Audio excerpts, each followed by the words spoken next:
Hello everyone. इस video में हम डिस्कस करने वाले हैं principle of effective communication. Hindi में इसे बोला जाता है प्रभावपूर्ण संप्रेषण के सिद्धांत। तो क्या क्या है प्रिंसिपल ऑफ इफेक्टिव कम्युनिकेशन, इससे पहले ये जान लेते हैं कि टॉपिक किस किस एग्ज़ाम में आता है। ओके, तो ये बीए एंड बीएससी का ये माइनर सब्जेक्ट है। कम्युनिकेशन बीकॉम का ये माइनर सब्जेक्ट है बीए एंड बीएससी के लिए। जिनका भी माइनर सब्जेक्ट बीकॉम सब्जेक्ट का है उनके लिए सब्जेक्ट मोस्ट इम्पॉर्टेंट है और ये टॉपिक भी मोस्ट इम्पॉर्टेंट है।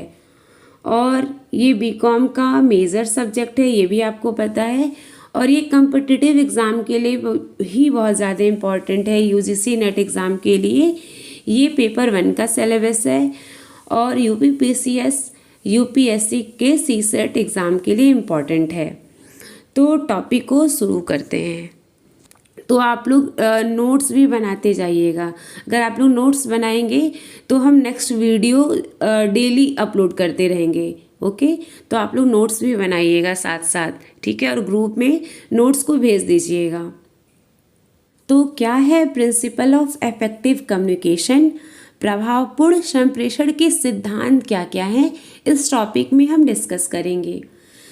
किसी भी व्यावसायिक संगठन को अपने उद्देश्य व लक्ष्य की प्राप्ति के लिए सर्वश्रेष्ठ संचार, यहाँ ध्यान रखिएगा, सर्वश्रेष्ठ संचार व्यवस्था का होना अपनाना श्रेयस्कर होता है। संप्रेषण को, संप्रेषण का मतलब संचार, संप्रेषण संचार दोनों पर्यायवाची है, ठीक है, बातचीत। संप्रेषण को प्रभावी बनाने के लिए कुछ सिद्धांतों का प्रयोग करना आवश्यक है। मतलब आपकी कम्युनिकेशन स्किल इफेक्टिव हो, ओके, इसके लिए कुछ प्रिंसिपल का प्रयोग करना आवश्यक है। यहाँ दिया हुआ है संप्रेषण को प्रभावी बनाने के लिए कुछ सिद्धांतों का प्रयोग करना आवश्यक है। तो कौन कौन से सिद्धांत का प्रयोग करना आवश्यक होता है? संप्रेषण को प्रभावी बनाने के लिए कुछ सिद्धांतों का प्रयोग करना आवश्यक है। प्रभावपूर्ण संप्रेषण के इन सिद्धांतों को 7 C's के नाम से जाना जाता है। जो इफेक्टिव कम्युनिकेशन है, प्रिंसिपल ऑफ इफेक्टिव कम्युनिकेशन है, उनको क्या बोला जाता है?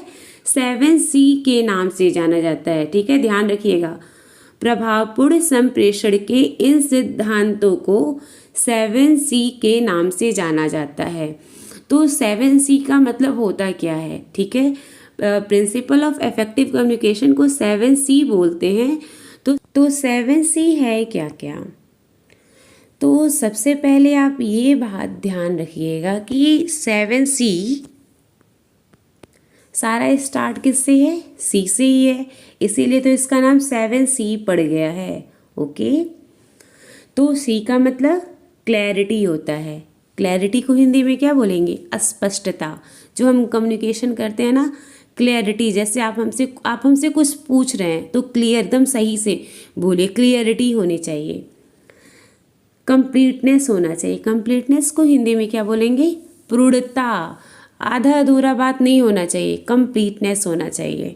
ओके, और क्या होना चाहिए? 3rd C का मतलब है कॉन्साइजनेस। कॉन्साइजनेस का मतलब होता है संक्षिप्तता। क्या होता है? संक्षिप्तता। 4th C का मतलब क्या होता है? कॉन्सिडरेशन। कॉन्सिडरेशन, कॉन्सिडरेशन को हिंदी में क्या बोलेंगे? प्रतिफल। ओके, 5th C कॉन्क्रीटनेस का मतलब क्या होता है? कॉन्क्रीटनेस का मतलब होता है विशिष्टता। विशिष्टता। कॉर्टेसी का मतलब क्या होता है? नम्रता। तो कम्युनिकेशन, जब आप किसी से बातचीत करते हैं तो विनम्र भाव से बोलना चाहिए। इसीलिए तो हम बोले थे कि आप लोग कम्युनिकेशन ले लीजिए। एटलीस्ट आप लोगों को अच्छे से बात तो करना आएगा, विनम्र भाव से बोलना आएगा। तो कॉर्टेसी का मतलब होता है नम्रता, ठीक है, विनम्र भाव से कम्युनिकेशन करना चाहिए। एंड 7 लास्ट क्या है? करेक्टनेस। करेक्टनेस का मतलब शुद्ध होना चाहिए। ओके, एक बार और हम आपको 7C का मतलब बता दे रहे हैं। एग्ज़ाम में आप लोग ऐसे ही, यहाँ पर हम इतनी मेहनत से टेबल बनाए हैं, मेहनत नहीं बहुत मेहनत लगा है, ठीक है। तो एग्ज़ाम में आप लोग टेबल बना के ही करिएगा, ठीक है। ऐसे आप कॉलम बना दीजिएगा, ठीक है, कॉलम बना के करिएगा। क्लैरिटी को हिंदी में क्या बोलेंगे, तुरंत बताइए।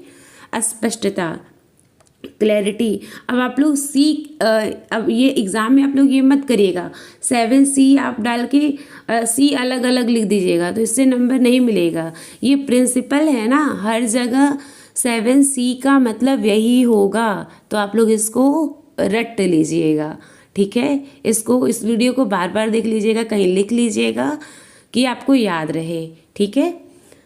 तो क्या है, सबसे पहले क्लैरिटी, कम्युनिकेशन में क्लैरिटी होनी चाहिए, ठीक है। क्लैरिटी का मतलब होता है स्पष्टता। कम्युनिकेशन कंप्लीट होनी चाहिए। कंप्लीट का मतलब क्या होता है, प्रौढ़ता।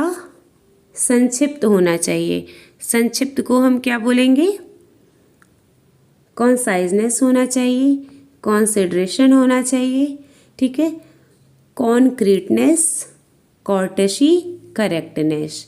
ओके, हिंदी में आप लोग इसका नाम लिख लीजिएगा, ठीक है। हिंदी में हम बार बार बोलना भूल जा रहे हैं, ठीक है, लेकिन सारा एक बार बता दिए हैं।